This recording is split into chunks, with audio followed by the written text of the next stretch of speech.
When it started, there was pandemonium.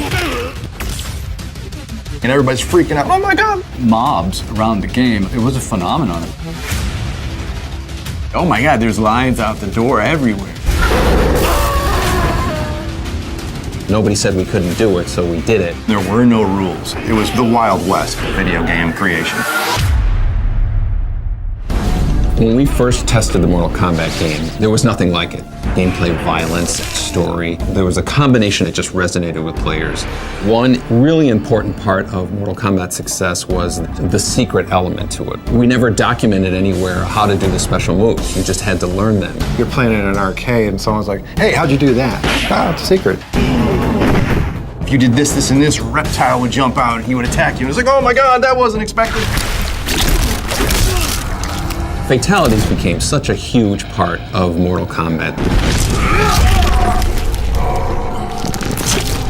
It wasn't just the violent part, it was the fact that it was a cool secret that nobody knew about. There's one where Ermac sort of turns your body inside out and stretches you out and like brings your esophagus out. That was like one of the grossest ones I've ever seen. So maybe that's my favorite one. Mortal Kombat's always kind of had a sense of humor to it.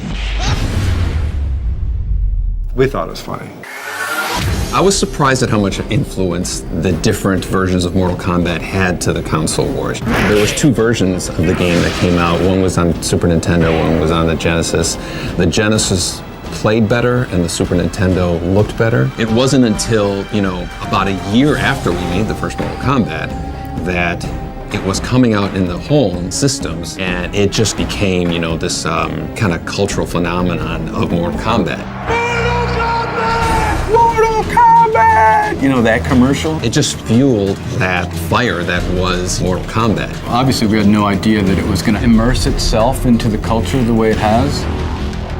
Even people who don't play video games know what Mortal Kombat is. It still hits me like when I see Mortal Kombat referenced on TV. Someone says finish him, you know what that's from. Even if it's not the reference from Mortal Kombat, you still think it's a reference from Mortal Kombat.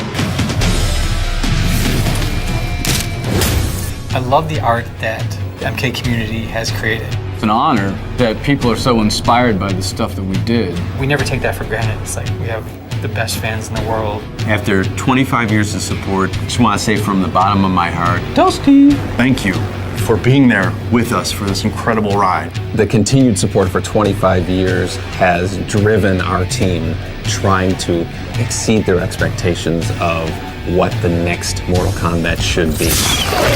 I'm really excited about the future of Mortal Kombat. There's endless possibilities. if we're allowed to do any new ones, I'm not allowed to talk about anything secret or anything coming up. Said too much already.